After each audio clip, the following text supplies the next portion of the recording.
வசனம் ஏசாயா 40:27. யாக்கோபே, இஸ்ரவேலே, என் வழி கர்த்தருக்கு மறைவாயிற்று என்றும் என் நியாயம் என் தேவனிடத்தில் எட்டாமல் போகிறது என்றும் நீ சொல்வானேன். இந்த வசனத்தை கொண்டு கடவுள் மட்டும் என்ன சொல்கிறத பார்ப்போம். நம்ம நியாயமாக நடந்தும் அதில் தவறான தீர்ப்பும் முடிவும் கிடைக்கும்போது நிச்சயமாக யாராக இருந்தாலும் தேவனை தான் முதல்ல கேள்வி கேட்போம், கோவப்படுவோம்.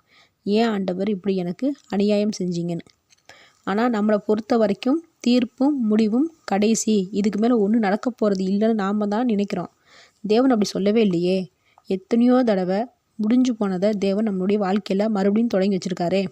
பிரிஞ்சு போனவங்க மறுபடியும் ஒன்று சேர்ந்துருக்காங்க. இழந்து போன வேலை மறுபடியும் கிடச்சிருக்கு. இழந்து போன சொத்து மறுபடியும் கிடச்சிருக்கு. இழந்து போன பதவி கிடச்சிருக்கு. இப்படி தேவன் நியாயத்து பக்கம் இருந்து இழந்து போனதை மீட்டு கொடுக்குறவர். இப்படி எத்தனையோ பேருக்கு நியாயம் செய்திருக்கிறார்.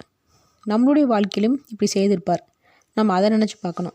ஒரு விஷயத்தை நம்ம இழந்ததுக்கப்புறம் அந்த விஷயம் நம்மளுக்கு மறுபடியும் நம்மளோட கையில் தேவன் கொடுக்கும்போது அது புதியதாக மட்டும் இல்லை, அந்த விஷயத்தை சீர்திருத்தி சரியாக புடமிட்டு அதனுடைய மதிப்பு இன்னும் அதிகமாக இருக்கிற மாதிரி வலிமையோடும் சிறப்பாக நல்ல தரத்தோடு கொடுப்பார். அதனால் நம்ம நியாயமாக செய்த செயல் தோற்று போச்சுன்னு நினைக்காம இதை விட தேவன் பெருசாக கொடுப்பார் நம்பிக்கை வைக்கும்போது அதை அப்படியே நிறைவேற்றுவார். நீதி செய்கிற தேவன் ஒருபோதும் பொய்யா இருக்க மாட்டார். ஆமேன்.